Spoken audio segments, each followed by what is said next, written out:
സംസ്ഥാനത്തെ എല്ലാ വാഹനങ്ങൾക്കും അതിസുരക്ഷാ നമ്പർ പ്ലേറ്റ് തദ്ദേശ തെരഞ്ഞെടുപ്പിന് കഴിഞ്ഞ ശേഷമായിരിക്കും നടപ്പിലാക്കുക. അതിസുരക്ഷാ നമ്പർ പ്ലേറ്റുകൾ ലഭ്യമാകാനുള്ള ടെൻഡർ നടപടിയിലേക്ക് മോട്ടോർ വാഹന വകുപ്പ് കടക്കുകയാണ്. ആഗോള ടെൻഡർ വിളിക്കാനാണ് ഉദ്ദേശിച്ചിരുന്നതെങ്കിലും ഗതാഗത മന്ത്രിയുടെ നിർദ്ദേശത്തെ തുടർന്ന് കേരളത്തിലെ കമ്പനികൾക്ക് മുൻഗണന നൽകാനാണ് തീരുമാനം.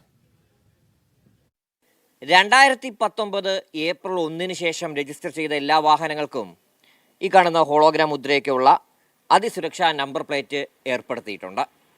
എന്നാൽ അതിന് മുമ്പ് രജിസ്റ്റർ ചെയ്ത വാഹനങ്ങളിൽ അതിസുരക്ഷാ നമ്പർ പ്ലേറ്റ് ഇല്ല. പഴയ വാഹനങ്ങളിലും അതിസുരക്ഷാ നമ്പർ പ്ലേറ്റ് നിർബന്ധമാക്കിക്കൊണ്ട് 2023 മെയ്യിൽ കേരള ഹൈക്കോടതി ഉത്തരവിട്ടിരുന്നു. പ്രായോഗിക ബുദ്ധിമുട്ടുകളാൽ അത് വൈകുകയായിരുന്നു. ഗതാഗത കമ്മീഷണർ തയ്യാറാക്കിയ ടെൻഡർ ഡോക്യുമെന്റിന് സർക്കാർ അംഗീകാരം നൽകി. ഇരുചക്ര വാഹനത്തിന് നമ്പർ ഘടിപ്പിക്കാൻ 500 രൂപയാണ് ഫീസായി ഇതിൽ നിശ്ചയിച്ചിട്ടുള്ളത്.